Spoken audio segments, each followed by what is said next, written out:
लाहौर के इलाके डिफेंस में तेज रफ्तार गाड़ी की टक्कर से एक ही खानदान के 6 अफराद जाम बहक हो गए। अहले खाना के मुताबिक गाड़ी ड्राइवर कम उम्र था।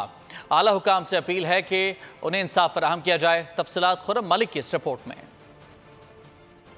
लाहौर के थाना डिफेंस सी के हदूद में गुज़िश्ता रात तेज रफ्तार गाड़ी की टक्कर से खानदान के 6 अफराद जाबाक हुए, जिसमें 52 साला रुखसाना, 5 साला अनाबिया, 4 माह का हुज़ैफा, 28 साला मोहम्मद हुसैन, 26 साला सज्जाद, 22 साला आयशा शामिल हैं। इतवार की छुट्टी के सबब लाशों का पोस्टमार्टम 16 घंटे ताखिर का शिकार हुआ। खानदान के सरबरा रफाकत अली का कहना है कि बेटी के ससुराल से घर वापस आ रहे थे। हादसा स्पीड ब्रेकर पर पेश आया। कम उम्र ड्राइवर से गाड़ी कंट्रोल न हो सकी। रफाकत अली ने आला हुकाम से अपील की कि उन्हें इंसाफ फराहम किया जाए। जरा हिम्मत करके इस पे पाबंदी लगाएं और उस पे तवज्जो दें।